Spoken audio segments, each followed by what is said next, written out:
నిండు పున్నమి లాంటి రాష్ట్రాన్ని అమావాస్య చీకట్లు కమ్ముకున్నాయి. ఆడపిల్లలు అర్ధరాత్రి స్వేచ్ఛగా బయటకు తిరిగే ఈ దేశంలో ఒక్క ఆంధ్రప్రదేశ్ మాత్రం ఎటుపోతోంది?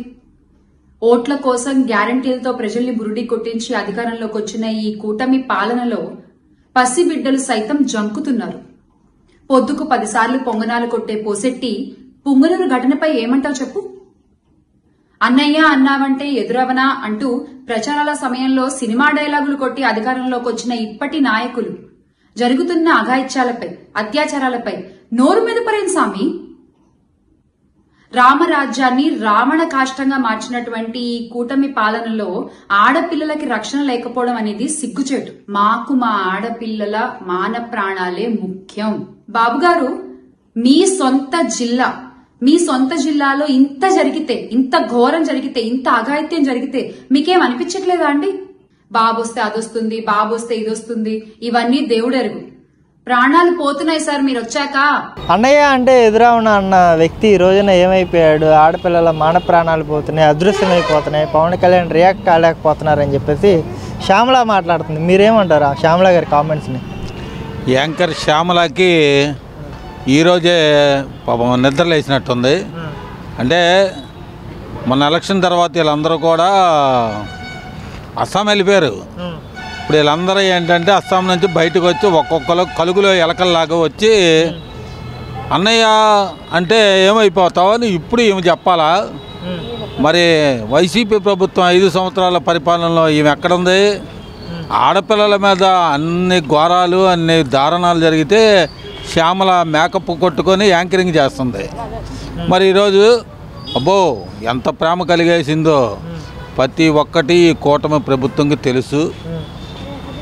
చంద్రబాబు నాయుడు జిల్లాలో జరిగింది ఇది రామరాజ్యం కాదు, రావణ కాష్టం అని చెప్తుంది. ఇప్పుడు ప్రజలు ఎవరైనా రావణ కాష్టంలో ఉన్నామని ఇంకేమైనా చెప్పారేమో చెప్పమనండి. మరి ఈమె ఇంత గొప్పగా లెసన్ చెప్తుంది, ఈమె ఎవరికైనా సహాయం చేసిందా? మరి మొన్న వరదలు వచ్చినాయి, మరి వరదలు వస్తే మరి ఆమె ఏమైనా వచ్చిందా? ఇలాంటి చిల్లర మాటలు ఏదైనా ఆచరిస్తే చెప్పాలి, ఆచరించకపోతే చెప్పకూడదు. వీళ్ళు ఏంటంటే పేటీఎం కార్యకర్తలతో సమానం. ఈ వైసీపీ వీళ్ళని పేటీఎం కార్యకర్తల కింద వాడుకొని వదిలేస్తారు. ఇంకా వీళ్ళకి ఆ దౌర్భాగ్య పరిస్థితిలో ఉన్నారంటే వీళ్ళకి కేవలం డబ్బుల కోసం మాత్రమే ఇటువంటి వ్యాఖ్యలు చేస్తారని చెప్పి మేమైతే చెప్తాం. నిజంగా ఈరోజు మా బాబు గారిని మెచ్చుకోవాలి. ఇది మంచి ప్రభుత్వం అని మేము భావిస్తున్నాం కాబట్టి, ప్రజాస్వామ్యం మీద మాకు నమ్మకం ఉంది కాబట్టి, శ్యామల లాంటి బేకార్ ఏవన్లు కూడా ఈరోజు ప్రభుత్వం గురించి మాట్లాడుతున్నారంటే నిజంగా ఇది మా మంచి ప్రభుత్వం యొక్క చెలవే. ఎందుకంటే వాస్తవంగా అక్కడ జరిగింది ఏంటి, అది ఏ విధంగా జరిగింది, ఏ కుటుంబాల వాళ్ళ మధ్య ఎలాంటి వ్యక్తిగత ఉన్నాయి, చాలా విషయాలు ఉన్నాయి అక్కడ. ఆసియా ముస్లిం మైనార్టీ అమ్మాయి, వాళ్ళ కుటుంబం ఈ 420 సైకో వాళ్ళ ఇంటికి వస్తానంటే రావద్దని చెప్పారు. వాళ్ళ కుటుంబ సభ్యులే, వాళ్ళ తండ్రి స్వయంగా మా ఫారూక్ గారు, మా రాంప్రసాద్ రెడ్డి గారు, మా హోమ్ మినిస్టర్ అనితమ్మ గారు, వీళ్ళందరూ వెళ్ళి ఆ కుటుంబాన్ని మాట్లాడి పరామర్శించి వాళ్ళకి అండగా ఉంటామని చెప్పినప్పటికి కూడా చెప్తే ఆయన చెప్పాడు ఎందుకు ఇది చేయటం లేదు. సాక్షిలో అమ్మాయి మీద మానభంగం జరిగింది, అత్యాచారం జరిగిందని చెప్పి ఫేక్ వార్తలు రాశారు ఈ ఫేక్ పత్రికలో. తీవ్రంగా ఖండించాడు. నిన్న ఎస్పీ గారు కూడా చెప్పారు అది వ్యక్తిగతమైన ఫైనాన్స్ పరమైన ఆర్థిక లావాదేవీల్లో జరిగిన ఈ గొడవలు, వ్యక్తిగతంగా ఏం జరిగి అన్నీ కూడా బయటకు వచ్చేస్తాయి. ఆల్రెడీ 2 అరెస్ట్ చేశారు, 3 వ్యక్తి మీద అనుమానం ఉంది. వాళ్ళని కూడా అంటే ఏది కూడా ఇలాంటి విషయాల్లో చనిపోయింది చిన్నపిల్ల కాబట్టి అన్నీ సక్రమంగా దర్యాప్తు చేసిన తర్వాత మీడియాకి చెప్పాల్సిన బాధ్యత ప్రభుత్వం మీద ఉంది. అప్పటి వరకు ఈ గాలి వార్తలు, ఈ గాలి పత్రికల్లో, దానికి సంబంధించిన నీలి పత్రికల్లో, కూలి పత్రికల్లో ఇలాంటి బేవర్సి ఎంలు, రోజా, అసలు జగన్మోహన్ రెడ్డి ఇంటి పక్కన ఒక లవర్స్ ఇద్దరు వెళ్తే పెళ్లి కాబోయే జంట వాళ్ళ మీద దాడి జరిగితే ఈ 420Mలు ఏం చేస్తున్నాయి? వాళ్ళంట మహిళలకి రక్షణ లేదంట. శ్యామల అసలు నీ బతుకేంటి? నువ్వెంత? నీ బతుకెంత? నీ క్యారెక్టర్ ఏంటి? నువ్వు ఏమేం చేసావో మన వాళ్ళు చాలామంది చెప్పారు. నీ హిస్టరీ మొత్తం మొన్న ఆర్పి లాంటి వాళ్ళు కూడా చెప్పారు.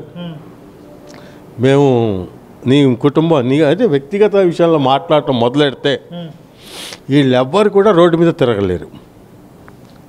నిజంగా ఎక్కడైనా తప్పు జరిగింది, ఏదైనా మహిళకి అన్యాయం జరిగిందంటే మాట్లాడండి.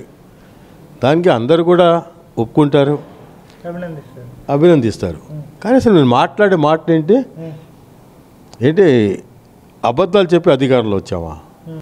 అసలు అవసరం ఉంది అధికారంలో అబద్ధాలు చెప్పడానికి? అంటే 3,000 పింఛన్ 4,000 ఇస్తామని చెప్పాం, అది అబద్ధమా నిజమా? అన్నా క్యాంటీన్లు పెడతామన్నాం, మెగా డిఎస్సి పెడతామన్నాం, ఉద్యోగస్తులు నెల రాగానే జీతాలు ఇస్తామన్నాం, టైటిలింగ్ యాక్ట్ రద్దు చేస్తామన్నాం, అలాగే ఏదైతే ఈ చెత్త వేసిన చెత్త పన్నుని తీసేస్తామన్నాం, అన్నీ కూడా సక్రం చేసుకుని అభివృద్ధిని తీసుకుని ఒక్కొక్కటి నెరవేర్చుకుంటూ వెళ్తూ ఉంటే వీళ్ళు 4 నెలలు కూడా భరించలేకపోతున్నారు. ఈ బేవాసులు ఎలా తయారైపోయారంటే వాస్తవాలకి దూరంగా. నిజం చాలా బాధ అనిపిస్తుంది. అబద్ధాన్ని నిజం చేయాలని వీళ్ళు పడుతున్న తాపత్రయం అసలు ఏం లేదు. మంచి ప్రభుత్వం, బాబు గారి మంచితనం ఇక్కడ కనబడుతుంది. ఒకడేమో వరదల్లో ఏం జరగలేదంటాడు, ఒకడు వచ్చేసి వరదల డబ్బులు తినేసారంటాడు. ఇది ఎలా అండి? ఎంత వరదల్లో ఏం చేశారు ప్రజలకు అనేది మనం అందరం చూసాం.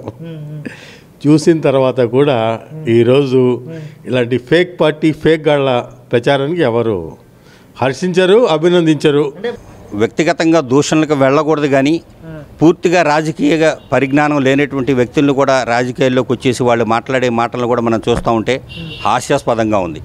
ఎందుకంటే ఈరోజు మనం చూస్తూ ఉన్నాం, గత 5 సంవత్సరాలుగా ప్రజలు ఏ రకంగా ఇబ్బంది పడ్డారు. అన్ని వర్గాలు కూడా, భవన కార్మికుల దగ్గర నుంచి, వ్యాపారస్తుల దగ్గర నుంచి, రైతుల దగ్గర నుంచి ప్రతి ఒక్కళ్ళు కూడా ఏ విధంగా ఇబ్బంది పడ్డారు. ఈ ప్రభుత్వాన్ని ఏ రకంగా సాగనంపాలి అని చెప్పేసి వాళ్ళు ఓటు రూపంలో తీర్పు ఇచ్చేసి వీళ్ళకి కనీసం ప్రతిపక్ష హోదా లేకుండా కూడా లేచి చేసినా కానీ ఇంకా వీళ్ళకి బుద్ధి రావట్లేదంటే ఇంకా వీళ్ళకి ఏం చేస్తే వీళ్ళకి బుద్ధి వస్తుంది ఈ యొక్క ప్రతిపక్ష పార్టీలు కానీ చెప్పేసి మేము తెలుగుదేశం పార్టీకి మేమందరం కూడా ఒకసారి ఆలోచిస్తాం. ప్రజలకి హామీ ఇచ్చాము, ఆ హామీలను నిలబెట్టుకునే దిశగా ఈరోజు కూటమి ప్రభుత్వం అనేది పనిచేస్తూ ఉంది. గత 100 రోజులుగా కూడా మనంతా కూడా ప్రజలందరూ కూడా అది గమనిస్తూ ఉన్నారు. సో వాళ్ళకి ఎక్కడా కూడా ఎటువంటి అవకాశం లేక అవాకులు చవాకులు పేలటం తప్పితే రాష్ట్రంలో శాంతి భద్రతలు కానివ్వండి, మహిళల మీద అఘాయిత్యాలు కానివ్వండి, లేకపోతే ఇంకొక విషయంలో వేరే విషయాల్లో కానివ్వండి, ఎక్కడా కూడా ఎటువంటి ఇబ్బందులు అయితే ఎక్కడా కూడా లేవు. ఒకవేళ ఉన్నా కానీ సంబంధిత డిపార్ట్మెంట్ కానీ మొన్న రీసెంట్గా విజయవాడలో కూడా ఒక అమ్మాయి మిస్సింగ్ కేసు విషయంలో కూడా మన నోటీస్కి వస్తే అది పవన్ కళ్యాణ్ గారి దృష్టికి వస్తే పవన్ కళ్యాణ్ గారికి హుటాహుటిన ఇమ్మీడియట్గా దాన్ని స్పందించి వెంటనే పాపను కూడా మనం ఈ కనిపెట్టి ఆ పాపను కూడా ఇంటికి కూడా సేవ్ చేసి వాళ్ళకి అందించడం, పేరెంట్స్ అందరూ కూడా అందించడం జరిగింది. సో ఇట్లాంటివన్నీ కూడా మనం చూసుకుంటూ ఉంటే ఎక్కడ కూడా శాంతి భద్రతలు అనేవన్నీ కూడా చాలా చక్కగా ఉన్నాయి. ఈ యొక్క కన్ఫ్యూజన్ వాతావరణాన్ని క్రియేట్ చేయడానికి వాళ్ళు చేయలేనిది మనం చేస్తూ ఉన్నాం కాబట్టి ఏదో ఒక రకంగా బురద చల్లాలనే ఉద్దేశంతో వీళ్ళు చేసేటువంటి ప్రేలాపనలు తప్ప ఇవన్నీ కూడా ఎక్కడా కూడా ప్రజలందరూ కూడా గమనిస్తూ ఉన్నారు. చాలా చక్కగా వాళ్ళ వ్యాపారాలు వాళ్ళు చేసుకుంటూ ఉన్నారు. పిల్లలు కూడా చాలా చక్కగా స్కూళ్ళకి కాలేజీలకి వెళ్తూ ఉన్నారు. ఎక్కడా కూడా ఎలాంటి అసాంఘిక కార్యక్రమాలు కూడా జరగకుండా కూడా నారా చంద్రబాబు నాయుడు కూడా లాండ్ ఆర్డర్ని కూడా పూర్తిగా కంట్రోల్లోకి తీసుకొని ఈరోజు మొత్తం కూడా పోలీసు డిపార్ట్మెంట్కి వారికి ఒప్పచెప్పడం జరిగింది. ఎప్పుడూ కూడా ప్రతి విషయాన్ని కూడా ప్రభుత్వం పరిశీలిస్తూనే ఉంటుంది. దానికి సంబంధించి మహిళా విభాగాలు ఉంటారు, అలాగే మహిళా విభాగం చైర్మన్లు, దానికి సంబంధించి కమిటీ ఉంటుంది, అలాగే న్యాయ వ్యవస్థ కూడా పనిచేస్తూనే ఉంటుంది, పోలీస్ వ్యవస్థ ఉంటుంది. అన్ని పరిశీలనలోనే ఉంటాయి కాబట్టి ఈయన ప్రత్యేకం ఆయన వేలో ఆయన వెళ్తున్నాడు కాబట్టి సమయం చూసుకునే దాని మీద కూడా మాట్లాడతారు. మాట్లాడటం గురించి కాదు, కానీ ఆ అమ్మాయి అలా మాట్లాడటం అనేది కరెక్ట్ కాదు. ప్రభుత్వాలు ఏమున్నా కానీ సహజంగా ఈ చిన్న చిన్నవి అనేవి ఎక్కడో చోట జరుగుతూ ఉంటాయి. దానికి నాయకులు అన్నీ పరిశీలించలేరు. ఆ కింద స్థాయిలో ప్రతి ఒక్కరు కూడా బాధ్యత తీసుకుని ఉంటే అదేమన్నా మనకి చిన్నపిల్లలతో వాళ్ళు తిరుగుతున్నారా, చిన్న చిన్న అంశాలు మనం లైంగికంగా ఏమైనా ఇబ్బందులు ఉన్నాయని చుట్టుపక్కల స్థానికులు కూడా పరిశీలిస్తే బాగుంటుంది. అంతేగాని ప్రతిదీ పవన్ మీద పవన్ అభిమానుల మీద రుద్దేయడం అనేది, లేదా ఎన్డీఏ కూటమి మీద, లేకపోతే తెలుగుదేశం ప్రభుత్వం ఇక్కడ రాష్ట్రంలో ఉంది కాబట్టి, కేంద్రంలో భారతీయ జనతా పార్టీ ప్రభుత్వం ఉంది కాబట్టి మనం ఏదో ఒకటి అనేయాలి, బురజల్లాలన్న ఉద్దేశంతో మాట్లాడటం కాదు. కానీ వాళ్ళు ఏంటంటే ఇప్పుడే కదా ఏదో ఒక అవకాశాన్ని అందిపుచ్చుకుని ఏదో మాట్లాడాలని మాట్లాడటమే తప్ప వాళ్ళకి తెలుసు ఇవన్నీ గతంలో మా ప్రభుత్వంలోనే ఎక్కువ జరిగాయని ఆ అమ్మాయికి కూడా తెలుసు. కావాలని మాట్లాడటమే ఇది.